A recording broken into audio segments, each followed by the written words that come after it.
Bienvenue sur Ma TV, Jean Stone. Bonjour. Alors vous êtes philosophe des sciences, auteur de plusieurs ouvrages, dont un best-seller, Notre existence atteint un sens. Alors, première question, vous affirmez que les philosophes, la philosophie actuelle, ne tient pas suffisamment compte des nouveaux paradigmes scientifiques qui pourtant bouleversent notre vision du monde. Oui, et ce n'est pas seulement le cas des philosophes, mais je dirais même les politiques ou les décideurs. Et c'est très étonnant parce que la science joue un rôle crucial dans notre civilisation, plus crucial que dans n'importe quelle autre civilisation précédente. Or, si vous ignorez Chopin, Beethoven ou Voltaire, vous passez pour un plouc absolu. Mais si vous dites que vous ignorez la physique quantique, le théorème de Gödel ou des choses même comme la relativité générale, vous pouvez même vous inventer à la limite en disant « Oh, c'est très compliqué, j'y comprends rien du tout ». Donc il y a une espèce dans les élites de, je dirais, de non-implication dans des choses qui peuvent paraître techniques, mais qui en fait ont eu d'immenses conséquences philosophiques. Si on pense par exemple comment les visions de Copernic et de Galilée montrant que l'homme n'était plus au centre du monde ont bouleversé notre civilisation, eh bien les découvertes dont nous allons parler maintenant sont aussi des découvertes qui bouleversent notre civilisation et curieusement beaucoup de gens, et donc pas seulement des philosophes, eh bien semblent considérer que ça ne vaut pas la peine vraiment d'essayer de s'informer ou d'approfondir tout cela.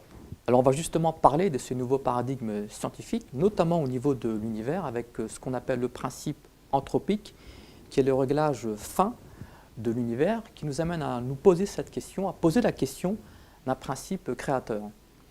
Oui, effectivement, on s'est rendu compte en faisant des simulations à partir du moment où les ordinateurs sont venus assez puissants pour qu'on simule des modèles d'évolution de l'univers depuis le Big Bang.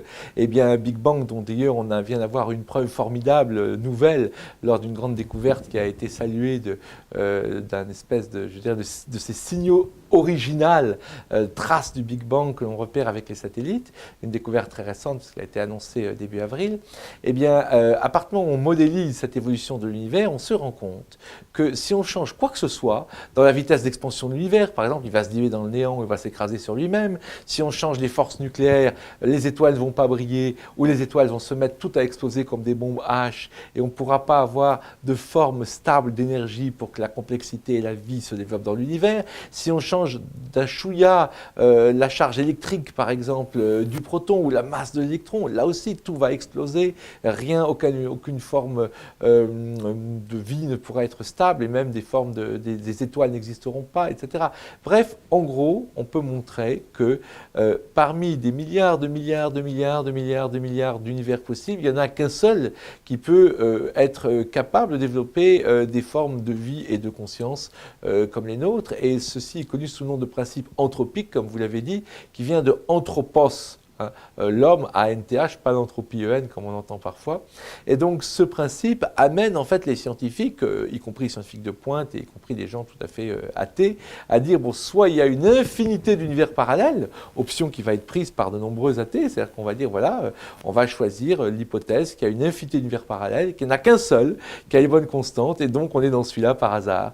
Ou alors, eh bien, on voit arriver l'idée qu'il y a un univers unique, mais dans ce cas-là, il faut qu'il y ait un principe créateur, un régleur, un grand architecte, un grand horloger, un dieu, appelez-la comme vous voulez. Mais cette question de Dieu, pas la réponse, puisque vous pouvez choisir l'infinité d'univers parallèles, mais la question de Dieu redevient une question que l'on retrouve au cœur du débat scientifique.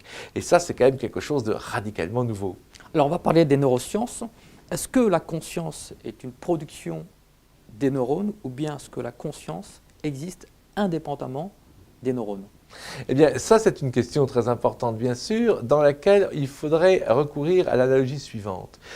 Vous avez imaginé un extraterrestre qui débarque chez vous pour enquêter sur votre mode de vie discrètement dans votre dos, et il sélectionne les objets autour de vous, il prend un iPod, il prend une radio. Il se rend compte que dans l'iPod, le son, en quelque sorte, est stocké à l'intérieur. Le son vient de l'intérieur de l'iPod, et en faisant une recherche sur la radio, il n'arrivera pas à trouver la même chose, où est stocké le son, mais il verra bien qu'en modifiant les composants, eh bien, le bruit se modifie.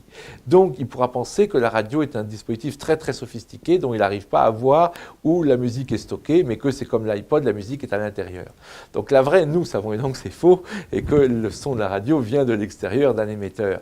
Donc, la vraie question question qui se pose ici, c'est est-ce que le cerveau est un iPod, c'est-à-dire est-ce qu'il produit la conscience, ou est-ce que effectivement on peut faire l'hypothèse que le cerveau est une radio qui capte la conscience. Et aujourd'hui, dans les neurosciences, eh bien, la très très grande majorité des scientifiques va dans le sens qu'évidemment le cerveau est par définition un iPod et qu'il produit la conscience. Mais cette hypothèse très générale n'a jamais été réellement prouvée, parce que vous dites si vous me donnez un coup de gourdin sur la tête, je vais tomber dans les pommes, mais si vous donnez un coup de gourdin sur une radio, elle ne va pas fonctionner non plus.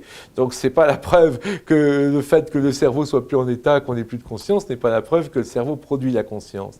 Donc il y a un certain nombre d'expériences montrant que le temps, qui sont complexes à expliquer, mais sont résumées entre autres dans un livre de Benjamin Libet, justement que nous avons fait publier dans une collection aux éditions d'Hervy, elle résume l'idée qu'en fait le temps de la conscience n'est pas équivalent au temps des neurones, que la conscience peut en quelque sorte s'extraire du temps. Par exemple, pour prendre un exemple très simple, un accident de voiture. Vous avez l'impression qu'il a duré pendant 30 secondes, alors qu'en fait le témoin vous dira qu'il a duré que 3 secondes. C'est un peu comme si la conscience pouvait s'extraire du temps, voyez-vous. Eh bien, Libet a réussi à montrer en laboratoire qu'il y avait un décalage entre le temps de la conscience et le temps des neurones, qu'il n'y avait pas une adéquation complète entre les deux. Un peu pour reprendre une analogie, comme la télé par câble, vous avez la télé par câble une demi-seconde après la télé par voie hertzienne. Donc vous avez vos voisins qui crient but quand vous n'avez pas encore vu le but. Eh bien, nous serions un peu dans cette même situation de décalage avec la réalité, mais, la conscience serait capable à chaque instant, en gros, tout ce que je vous dis, vous l'entendez une demi-seconde plus tard que la réalité, mais en permanence, la conscience va dans le passé pour rendre synchrone, en quelque sorte, ce que vous ressentez avec la réalité. Sinon, dès que vous traverseriez une rue, vous seriez écrasé par une voiture, parce que vous auriez une demi-seconde de retard.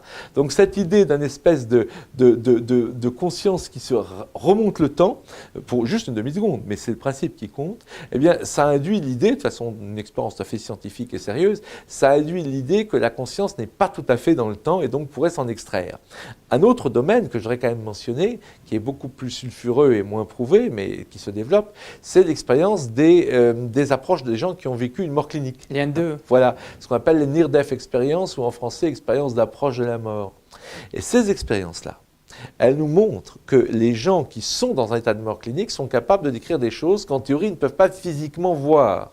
Et donc il n'y a pas de preuve définitive, il y a des recherches à faire sur le domaine, mais je veux juste mentionner, pour terminer là-dessus, que le principal article publié par l'un des principaux cardiologues qui a étudié les problèmes d'expérience d'approche de la mort, Pim van Lommel, dans la plus grande revue scientifique du médical qui s'appelle The Lancet, il termine son article en disant que ces expériences devraient nous amener à remettre en question l'hypothèse très généralement acceptée, mais dit-il, c'est lui qui le dit, jamais prouvée, que le cerveau produit la conscience, c'est-à-dire que le cerveau est un iPod. Et c'est lui qui le dit, et ça a été publié, et les référés l'ont accepté. Comme vous savez, il y a des référés dans les grandes revues scientifiques, dans la plus grande revue scientifique du monde. C'est quand même intéressant, la plus grande revue scientifique médicale.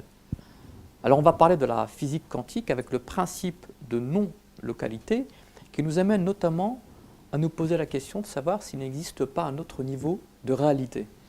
Oui, la physique quantique est certainement l'un des domaines les plus extraordinaires et difficiles à résumer en 2 minutes, mais le premier grand enseignement de la physique quantique, c'est que le fondement même des choses, des objets, ne sont pas comme des objets. Selon l'un des fondateurs, le prix Nobel Werner Heisenberg, il a cette belle formule, il dit « Les fondements des objets sont plus réels que des idées, mais moins réel que des choses. Vous voyez, c'est quelque chose entre l'objet et l'idée de l'objet.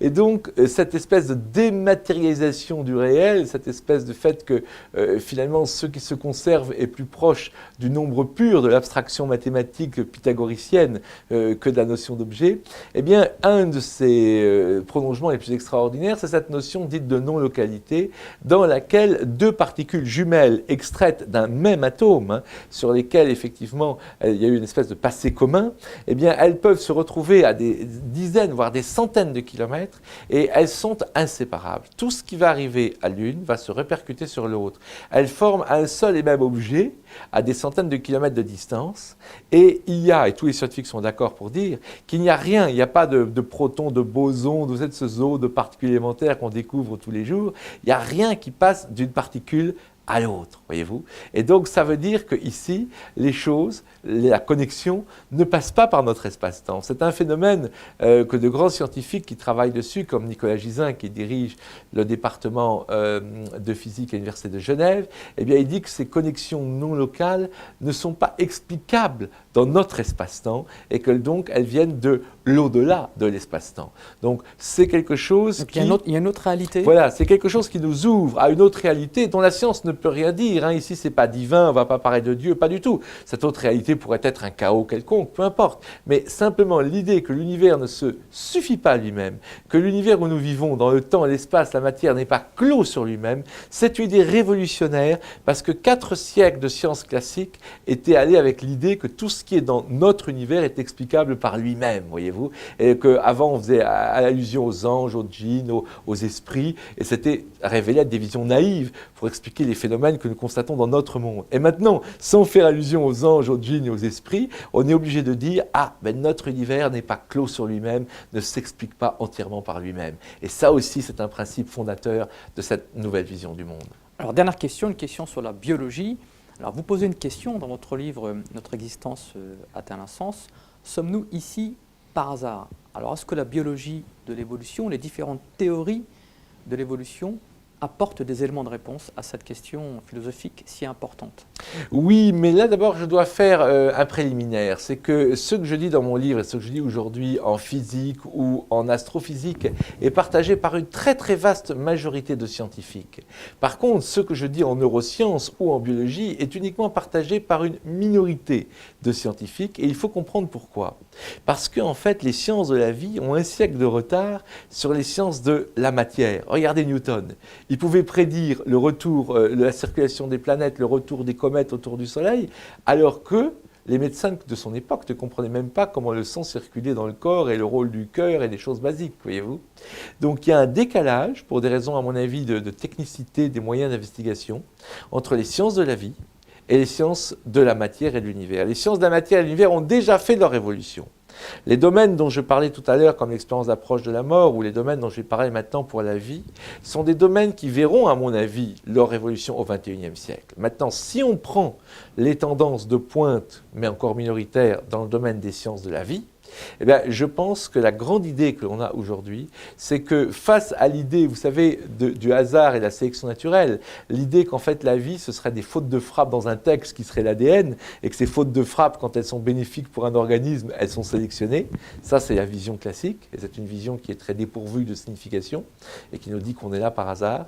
Eh bien, il y a une autre vision qui nous dit qu'en fait, la vie, c'est quelque chose qui est intégralement à l'intérieur des lois de la nature, que ce que j'ai dit tout à l'heure pour l'univers se prolonge pour la vie. C'est-à-dire qu'en fait, la vie, elle aussi, hein, les principes du vivant, si vous changez quoi que ce soit, vous ne pouvez pas voir la vie se développer. Elle est programmée? Donc, ce n'est pas vraiment un programme, mais je dirais, enfin, le mot programme est peut-être trop fort, mais ce que je dirais, c'est que la vie, il est logique que la vie se développe, que la vie est inscrite dans les lois de la nature, et un des plus grands, pour donner un exemple, d'un des plus grands paléontologistes actuels, qui est aussi éloigné que possible des idées créationnistes et autres, qui s'appelle Simon Conway Morris. Il a la chaire de paléontologie à Cambridge. Et il dit, bien sûr que la sélection naturelle existe et joue un rôle, mais au-delà de ça, il dit, et c'est une des phrases les plus culottées que j'ai jamais vues dites par un biologiste, il dit que les formes fonctionnelles possibles, c'est-à-dire la forme canidée, vous voyez, la forme félin, ces formes fonctionnelles possibles préexisteraient au Big Bang. En d'autres termes, pour faire simple, ça veut dire que pour passer d'un loup à un chien, à un dogue danois, à un teckel, c'est la sélection naturelle ou la sélection artificielle des éleveurs humains. Hein. Pour passer d'un tigre à un chat et à un lion, c'est la même chose.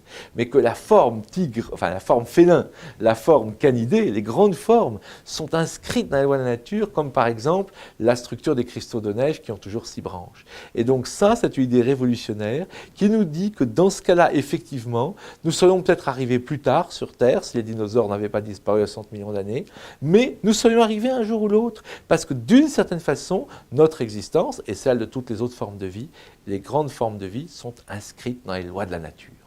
Merci à vous, Jean Stone. Donc à très bientôt pour un autre numéro de l'Esprit d'Actu.